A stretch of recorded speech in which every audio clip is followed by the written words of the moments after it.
Hey guys, still there. In this deck review we're looking at a deck sent in by VanGoth, which is a USSR national deck. No specialization, no specialties here, just a general USSR deck.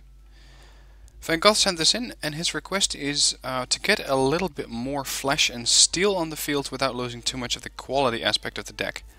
And he says, my goal for this deck is to have a quality Russian troops deck who go to the front where the problem is.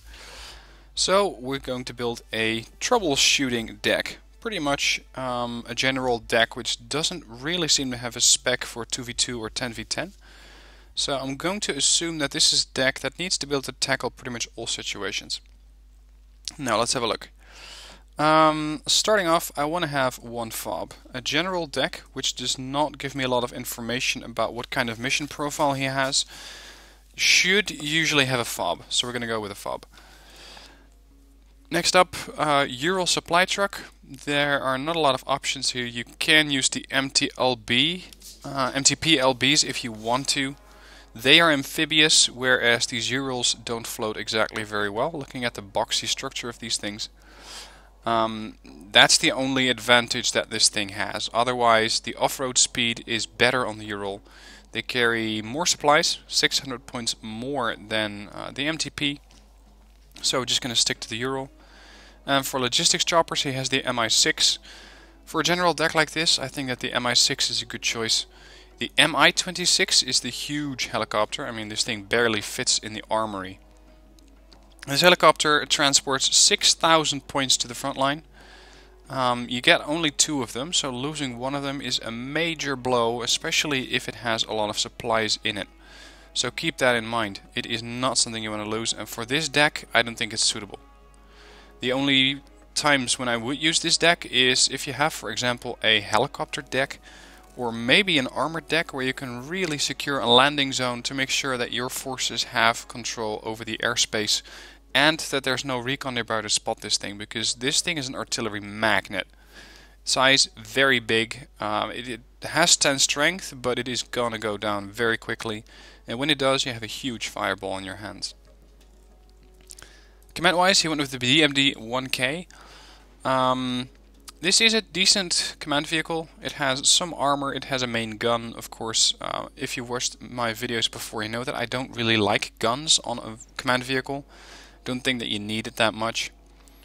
Let's see what other units we could get. BTR 70 might be interesting as well, because I'm hoping actually that we get more of these. No, we also get 4 of these. In that case, this thing has 2 points of armor, whereas this one has 1 point of armor. Let's see about this one. Yeah, it's just a different weapon. If you are going to go with a CV, I would say go with the BMD 2K. Reason for this is that the BMD 2K has an autocannon, so that if infantry does get close, it has a much better chance of killing the infantry than the BMD 1K with the TA-28. The TA-42 fires very much quicker than the TA-28. So this is why I'm much more of a fan of the BMD 2K. So that's one thing I'm going to change here. Let's see, infantry. One thing I notice immediately as I'm looking at this is that he does not have any of the high-end transports that you can get for the VDVs.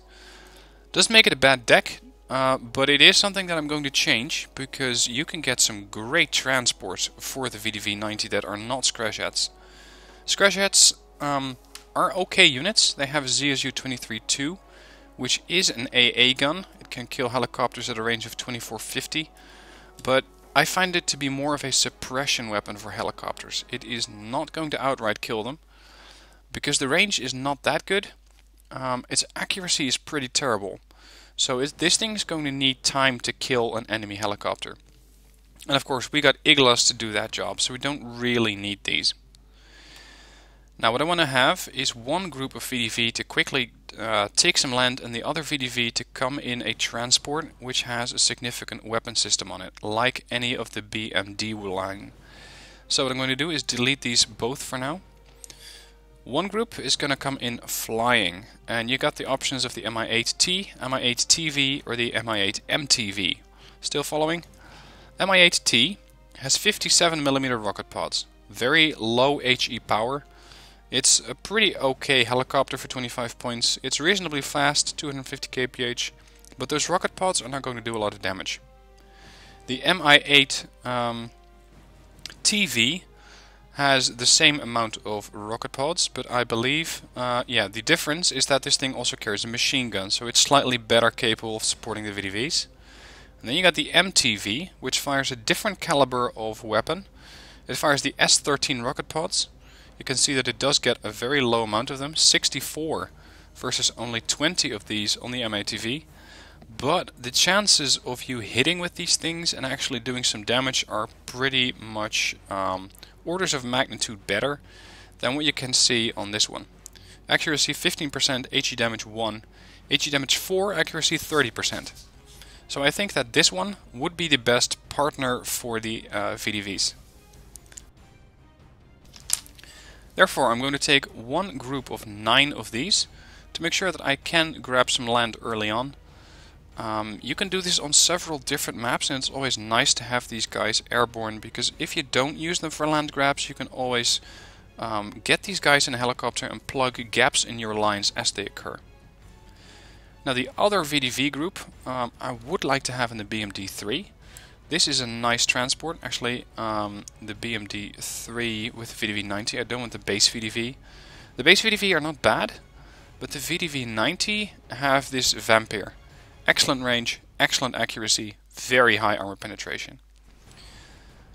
Now the BMD-3 has an autocannon and a Concours M, and it pretty much goes down from there. You can see this one also has this, the same autocannon, the TA-42. You're going to see that on pretty many vehicles of the Soviets. TA-28 is also a weapon you're going to find often. And the Concours M goes down to just the base Concours. Accuracy on the TA-42 for the BMD-3 is better, but you don't get that many of them, I think. Actually, no, availability is the same for these guys. BMP-1 I would not really recommend, because while this gun does have armor penetration of 12, its accuracy is pretty lacking. And I would prefer to have an autocannon there, which is going to be more effective at killing infantry, which is something that this group will need. Because the VDVs are good at killing infantry, but their main strength, I find, is killing armor. That Vampire is going to cut through anything. So with that in mind, I want to have something that can support my infantry, being either the BMD-2 or 3. Now keep in mind, with the 3 you get pretty expensive infantry. You're going to be paying 50 points for one group, and you get one VDV and one BMD. But considering that these guys get the Concours M, I want to have these. Also, the autocannon will support my infantry against other infantry, so this I feel is the best option for a general deck like this. The question is then, do we take them at hardened or at veteran? For now, I'm going to put these guys at veteran, because I think that this should be enough. If you find yourself running out, switch them back to hardened, because that gives you 22 of these VDV combined, and that should be enough. If not, you might be doing something wrong and deploying the VDV in the wrong way. Now, next, you got the Concours M. You got a very nice selection of units for these guys. Mostly are transports which are wheeled vehicles, like the BTR-70. You got the BTR-D, which is a tracked vehicle. The BTR-RD robot could be an interesting companion, if you will, for this unit, because as I mentioned, the Scrasjet is not that good. Now the BTR robot isn't stellar in any way either, but it does carry 4 faggot anti-tank missiles, and their accuracy is only 40%. It is not a great weapon, but any damage is nice if you can get it on these units. So what I'm going to do here is switch these out and bring them in a Concours M with the BTR-D robot. And then finally the BTR-70 is transporting these Igla-Ns, which are also nice guys. Definitely the right AA unit, I would say. Strelas are not that good, and Iglas are pretty much halfway there. But Igla-Ns with their additional accuracy are really worth it for me. Now there is another unit that would be a nice to have, and I don't want to do a land grab with Spetsnaz. I want to have my Spetsnaz as specialists in case there's enemy infantry. And that means that I want to get them in the BTR 90. Because with this you get a fast vehicle, and I mean really fast. It travels at 100 kph off-road. On-road of course 150 because it's a wheeled vehicle. Autonomy is great, but it's mostly about the weapons on this thing. You get an AGS grenade launcher and a TA-72 autocannon. And these guys, combine them with Spetsnaz, and gonna chew through infantry. We don't need a Spetsnaz group in an armored vehicle which has capabilities of killing armor, like for example the robot. We already have the VDVs to do that, so make sure that if you're in a town where there's infantry, you will usually encounter those by deploying VDV into the town. You're gonna go, okay, I need something heavier. That's when you bring in the Spetsnaz. So your anti-armor infantry is already there. So I don't need a unit like the robot here or any of the other BTRs which have the capability of killing armor. There aren't that many, by the way. So we're just going to go with the BTR 90 and we're going to get 7 of these Spetsnaz units. Support wise, let's see what he went with. The Smirch. So he is intending on killing some vehicles. Then he has the Buck. Nice anti-air system. I've been over this thing, well, it feels like 100 times because you encounter it so many times in decks and games. So I'm not going to cover this thing in great detail. It just has great range, a decent amount of missiles. It is nice to have not 3 but 4 missiles because it means that they can shoot down maybe 1 extra airplane or damage it heavily. But they do need babysitting. Keep these guys in groups of 2. To make sure that you have 2 groups of 2 of Bucks to not have to micromanage them that much with the supplies. Then Tunguska M, nice AA system. Keep in mind, radar targeted anti-air unit. So if you have this thing in the field, I always disable the twin 2A38M autocannon to make sure that it only uses this SAM. Once you see a large group of helicopters, go for the main gun, turn it on. But a large group of helicopters is usually not unescorted, in the sense that you can actually encounter a seaplane among them. In that case, turn it off, because these are very precious units for 100 points. Then he has some Bryuzas, nice units to have to support the Tunguska. They are not as good as the Tunguska, but hey, you only pay 50 points for them. They have some armor, they have a decent range against helicopters and airplanes. Accuracy is pretty good. Radar targeted, bear that in mind. It means they will be targeted by seaplanes. And I think that the Strelas are too much, because this would be the 4th AA unit, and that is just too many units for this deck. What I am going to do is either leave it up to you to get another unit that you feel would complement this deck. Like for example a Buratino if you're going for an urban map. Mortars are always nice to have, because stuff like the Vasilek, which fires in bursts. You got the Nonas, which are much more maneuverable. Let's see, other units. If you want to snipe stuff, you could go for the Malka, although they are very expensive. And they more or less fulfill the same role as the Smirch. Although the Smirch is an area of effect weapon, whereas this thing is actually a sniper. The MSTA has a better rate of fire, lower HE damage, so if you want more artillery support, go for the MSTA. Personally, I like mortars. I want to have these guys support my forces. I want to have them destroy units or put down some supporting fire to weaken enemy units, or put down smoke screens. So the Vasilek, the Nona Potnos could work as well, although their HE damage along with the Vasilek is only 3. For the Nona you're going to get an HE damage of 5, but their ammunition supply is much lower, at only 39. That is something that you will have to keep in mind, as the Vasilek has 100 rounds. You will not usually need to supply these guys, so I'm going to go with the Vasileks. Now let's see what he has tank-wise. A nice spread here. T-72As. They're not stellar tanks, but for 55 points I find that they usually do their job very well. The thing is, I don't think that you need 18. I think that 13 should also be enough. Again, if you find yourself running out, try switching them back to trained. If you still run out of T-72As, again, you're doing something wrong, because you're losing too many tanks, and you need to have a look at your replays to find out where and to what you're losing so many tanks and to counter it. T-72B is a nice successor point-wise. It has the sphere, it has a lot more armor than the T-55A. You can see it has 13 versus 15. Armor penetration on the gun is +4. Accuracy is better, and the sphere is going to penetrate targets well above that 95 point value. So a good tank there. Then a couple of T-64BVs. Please stay away from the T-62A line because their rate of fire is only 6 rounds a minute, no matter what T-62 version you take. But the moment I see a T-62A on the field, I'm always going, okay, I don't really need to worry about that. Sometimes that does bite you in the ass because the Arcan on this thing is annoying, but otherwise the tank itself is pretty easily dealt with. Anyway, the BV, good solid tank, nice all-rounder. Good armor penetration on both the gun and the Agona anti-tank missile. Good speed, 65. It even has medium optics. It has a good autonomy.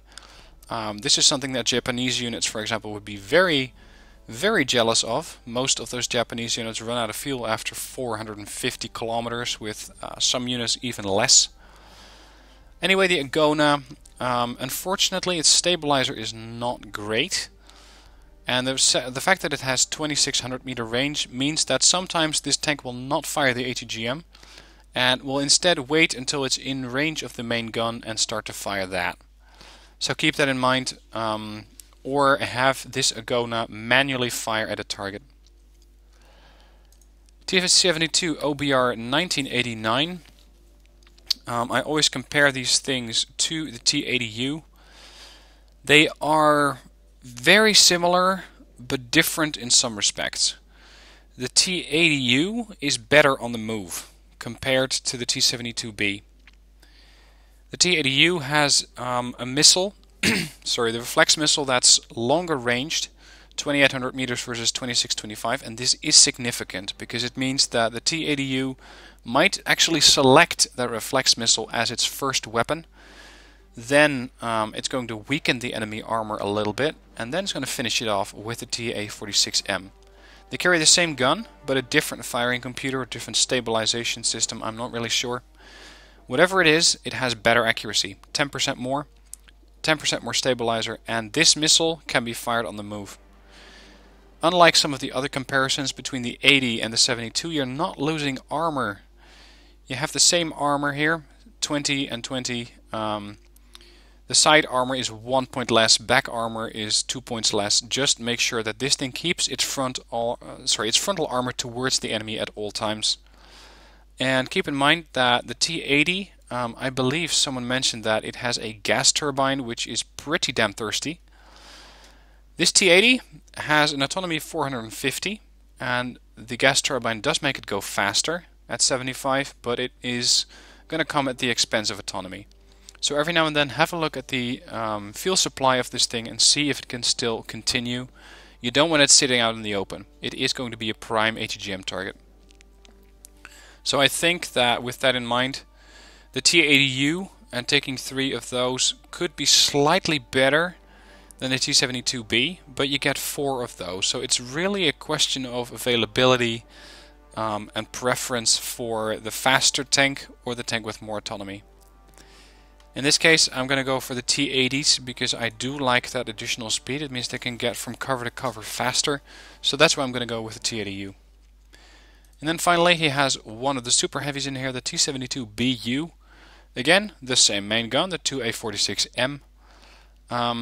Compare that to the T-80U, and you're going to see that the T-80U is very, very well stabilized.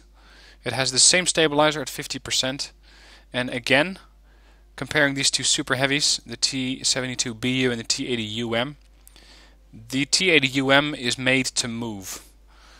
Its stabilizer is better. Its stabilizer for the Ingvar missile is better. Armor penetration on the Ingvar is better. Main gun wise, they're the same, except for the fact that this thing has slightly more stability, but it's 15 kilometers per hour faster And that is significant because, as I just mentioned for the other T-80, it means that you can get from location to location faster, from cover to cover, bush to bush, whatever location or terrain you have, it is an advantage. So in this case, I'm going to go for the T-80UM. The one thing you need to keep in mind is that its armor is 2 points less. And at this price point, where it's a super heavy, that does become an important issue. Because it means that some tanks are going to go right through the frontal armor of this thing and start damaging the tank. But then you're dealing with a super heavy. A Leopard 2A5, a Challenger 2, an SDRV 121. Tanks like those are going to be a major threat to the T-80UM. Try to engage those things at maximum range, beyond their firepower with the Ingvar. So if you see one of their super heavies, a blue 4 super heavy, go at it with the Ingvar. Even disable the main gun to force the tank to use the Ingvar, because that's going to soften that blue 4 tank up a little before you engage it even further. So that's the tanks reconnaissance section. Not a lot of units here. I would like to get a 4th just to add a bit of versatility to this deck. He has 7 reconnaissance choppers. I don't like the Mi-2 that much. I think it's very, very slow. It has a strength of 4, which means it's going to get shot down quickly. So we're not going to go with that. Instead, we can go for the Mi-8 or the Mi-24K. Now the Mi-24K does not give you many units. It only gives you 3 of these recon helicopters. Versus, oh, I'm comparing it to the wrong helo, by the way. There you go. You get 4 Mi-8s, but the Mi-24 is armed, and it's armed very well. This thing does not have armor, this thing does have armor. They both have exceptional optics, but the Mi-24K is faster. The armament on these things is weighing them down, in the sense that they have less autonomy, so that is something that you sometimes run into. But I think that the Mi-24K is a great helo, because it can do both scouting for itself and then finish off a target with those rocket pods. But if you lose them, you're losing 110 points. I could mention the Ka-52 here, which is an excellent helicopter. The problem with these is that they are extremely expensive at 130 points. But for 20 points more compared to the Mi-24, you get medium stealth. And that is something that's very nice to have on a reconnaissance unit, especially reconnaissance helicopter. They also got Igla Vs, they got KH-25 seed missiles, keep that in mind. Suppression of enemy air defense, and that means that they can outrange pretty much all of the Western, say Blue 4 AA systems. So that means that if you have a radar guided system, whether it's a Gepard, whether it's a Patriot, stuff like that, they can outrange those. Of course, the Patriot is not the best example because it cannot engage helicopters in the first place. But the Ka-52, if you micromanage it correctly, can be very, very efficient. But as I mentioned, it does take some babysitting. If you want something that you don't need to babysit, go for the Mi-8. If you don't mind babysitting a unit, go for the Ka-52. So that's what I'm going to go with. Then he has Spetsnaz here. Spetsnaz GRU in the Mi-24D. I don't think it matters availability wise if we take the D or the A version. Now you get 4 on either. They are great spotters and great fighting units. I've killed a lot of stuff with Spetsnaz GRU, but again, you don't get a lot of passive spotters. You only get 4 of these. They are elite. They got a nice weapon, the RPG-26, which is going to kill almost any vehicle with 1, maybe 2 shots. They got a sniper, and this is significant to know because it means that they are better at range. You don't want to get these guys too close. Other options, it depends on how you want to use these things. Passive spotters like the Spetsnaz VMF could be better, but you don't get offensive capabilities like you do with the Spetsnaz GRU. In this situation, I'm going to turn this deck into something that I actually will play, and that means that the Spetsnaz GRU are out and the Spetsnaz VMF are in, because these guys are less likely to get noticed. Exceptional stealth versus very good stealth. It is a small difference, but it is significant. Because units with exceptional stealth can go to locations where Spetsnaz GRU would get detected. Let's see what he has vehicle-wise. The BMPT, nice infantry killer here. Good grenade launcher, main gun and autocannon. And of course 15 frontal armor. He has the Sturm. Since we have ATGMs on some of our main battle tanks, like the T-80U, like the T-72... Oh, hang on. Yeah, the T-80U, I need to just delete this one. And get the T-80UM in here. So we got ATGMs on these, on those, on the BVs, and even on the T-72Bs. We may not need an ATGM vehicle. So for now I'm going to delete that. And I'm also going to delete the Afghanskis because they are very, very average. I found that they are capable of shooting down helicopters, but only when the helicopter gets way too close. And if a helicopter gets within this range, it will go down pretty quickly, but it also still has a chance to use its main gun and destroy the Afghansky. So I'm not going to pick this one. This is really where you start to turn this deck into a more or less specialization, because what kind of vehicles you have determine what kind of toolkit you have available in game. If you want to go for mobility, go for the Jalo. Nice anti-tank gun or anti-vehicle, not really anti-tank, only 8 armor penetration. Norovs have better weapons, but they're not as mobile. TD55s and TD62s are nice, or sorry, TO55s and TO62s are nice napalm tanks. I'm going to go with 9 of these to help with the anti-infantry assets in towns. I'm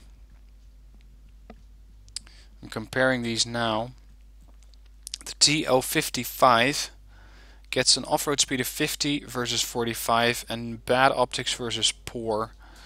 The main gun is something that you will rarely use, but they can be of assistance.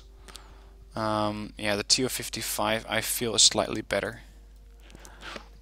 And then we can spend those 2 points somewhere else, although we have pretty much everything maxed out, but I will be spending them in Reconnaissance. Oh, by the way, I didn't mention the BRM-1K.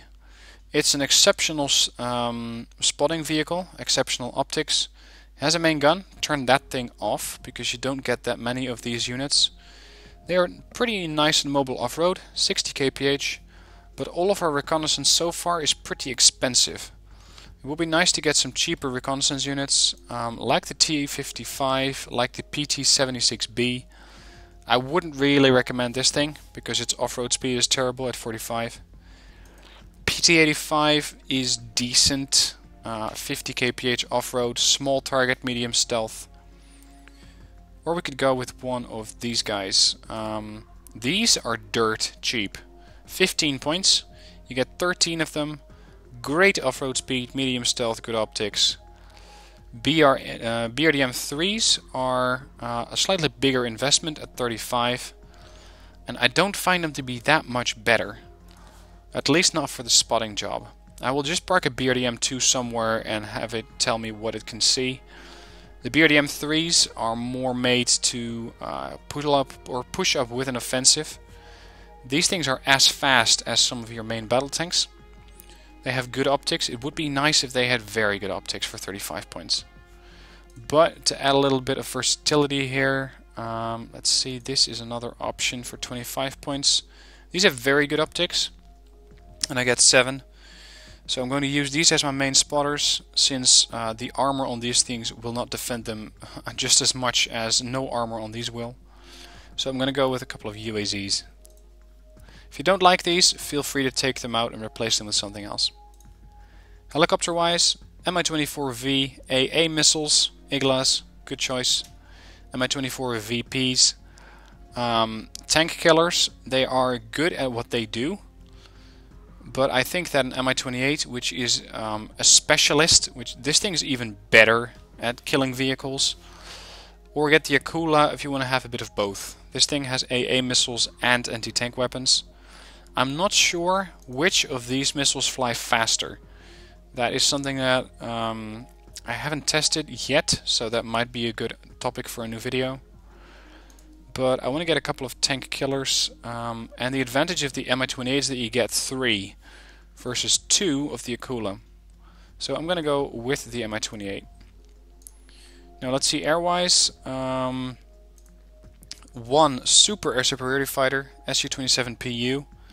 Then he has 2 Yaks. These are also air superiority fighters. An Su-27M tank sniper. And these fire very, very heavy anti-tank weapons. You can see them here and below the wings.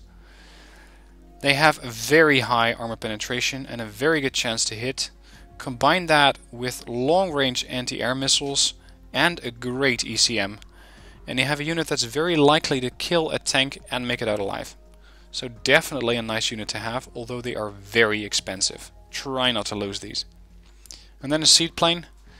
What I don't see here is a general sort of bomber. Something that can kill infantry and vehicles alike. I don't mean tanks, I mean vehicles. So transports, some AA platforms if you really wanted to. But we're going to select a bomber and multi-role. Never forget multi-role, because in the bomber section you will find all units which are classified as bombers, but some multi-roles also carry bombs. IL-102 is a good aircraft in the sense that it has a ton of these 500 kilogram bombs. It's a carpet bomber, it'll drop these things in a large spread, but their chances of survival are bad at 10% ECM. And that's not something I want to risk a 180 point aircraft on. These are rocket pods. No, really, I don't really like them. These are cluster bombs, not what I need. Again, cluster bombs, not what I want. MiG-29S and MiG-29M. These are brothers. This one is the one with the bomb version, so the standard HE bomb, and this one fires cluster bombs or drops cluster bombs. This could be our option. It also has decent ECM, so it has a good chance to make it out alive. Su-24 is a bomber which drops a lot more bombs, 30 versus 4, so that's a significant increase. But they only carry bombs that are weighing 250 kilograms, so their HE value is not as high, 11 versus 15. It does make a difference, and they're not as likely to make it out alive at only 20% ECM. Su-25T is a great aircraft if it can operate. And by operating mean it is decent, it has a decent chance to survive and even has some armor. But you need to be pretty damn sure that there are no AA batteries nearby, otherwise this thing is going to go down, and it's going to go down hard, and it's going to go down for 200 points. But if you can get it to operate, those Vickers missiles are going to do an immense job at killing any armored vehicle or not so armored vehicle like a transport in the area. What I'm going to do here is go for the MiG-29S because I feel that that's the best fit for this deck. See if he has any Navy units. Bit of a mix here. Jangyus are nice, and Nanushkas are a good companion for these ships.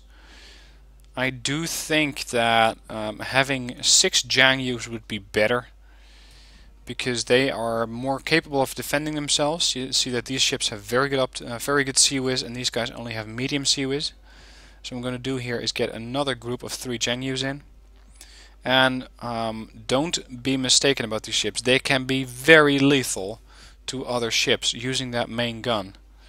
They have a dual main gun, and you can see that they have a dual barreled gun. That's that system, that's this weapon. They fire very quickly, 24 rounds a minute, do a decent amount of HE power. Their accuracy isn't great, so try to get them near the enemy ships, but not so near that sea whiz is going to get involved, because if ships start taking fire from sea whiz, they're more likely to get panicked. Then he has a ball, which is an anti-ship artillery unit. I don't really think that we need anti-ship artillery in this deck, especially if you already have some ships in here. So what I'm going to do is instead go for, let's go for a command ship. Maybe an Udaloy 2 like this. The Udaloy of the two, if you haven't compared them yet, the Udaloy is the anti-ship unit. It carries muskets. It carries Kinzai defensive missiles. These also carry defensive missiles, don't get me wrong. But the difference is that these ships have exceptional CWIS, so they're much more capable than defending themselves than the Sovremeni, which only has very good CWIS. They also are more likely to dodge missiles altogether with 40% ECM versus 20% ECM. And these things are more geared towards anti-air warfare. With the Still 1, they have a much improved range over the one that the Udaloy carries. They carry less of them, but if you park this thing off a shore somewhere, you're going to have a good chance of destroying a lot of enemy aircraft. It really depends again on how you want to play the game. If you want to go after ships, go for the Udaloy. If you want to go after aircraft, go for the Sovremeni. It is always a guess which ship would fit best, but whichever you take is going to be an anti-ship missile magnet. So never ever send these ships out alone. Always have them escorted by Jiangyu 3s, because these ships, it doesn't really matter what you do with them. They can go either way. They can do anti-ship missiles, they can do anti-air missiles, although their range is only 2800. They can do anti-ship barrages with their main gun. They can do ground support with the main gun. These are very versatile ships. Sovremenis and Udaloys, a little bit less so. I feel that the Udaloy is the lesser of the two if you're dealing with aircraft. So in this situation we're going to go with one Sovremeni. Then he has a Phi Bao, 2 of those, and 2 Su-27Ks. I'm not going to go with the Su-27. Reason is that it only carries 1 missile. Now if that missile hits, it's going to hit like a freight train with 120 armor penetration. So it's going to heavily damage a ship. But flying 2 of these out is usually not a guarantee for any hit, because although the missile is very accurate, you have to breach the CWIS defenses of the enemy vessel. So the Su-27K is out. The Phi Bao, in comparison, fires 2 missiles per aircraft. So you fire 4 if you fly out with 2 aircraft. Another unit that we could use here could be a Muna. We can pick off some lower end ships or some ships that are alone, or damage them with the Phi Bao. And the Muna can resupply the Jiangyus and the Sovremeni. So let's go with a group of Munas. This of course is much easier. 3 Munas. So that's the general deck. I will be testing out this general deck, maybe on a naval map, I'm not sure yet, but we'll see about that later. For now, this is the deck as I have it. As I mentioned before, feel free to make adjustments, especially to the vehicle tab, especially to Reconnaissance. You have to be comfortable with the units you have. Be sure to experiment, see what units fit your playstyle, what you are comfortable with. But go for the units that you know that you like, and just try to have 1 new unit in the deck if you're a new player, because that way you can test out 1 new unit. I would not recommend testing out too many new units at the same time, because it can get very confusing. And at the end of the game you're going, okay, I tested that unit, but by now I have no clue how it performed. So test 1 new unit every time, and you're going to have a pretty good understanding of the game pretty quickly, because you're going to learn these units. So with that, I hope you liked watching this deck replay or deck review. If you did, please consider giving the video a like down below. Subscribe to the channel if you haven't already to get your daily fix of Wargame. And if you want to use the deck goes down in the description below. For now, I thank you for watching, and I'll see you next time.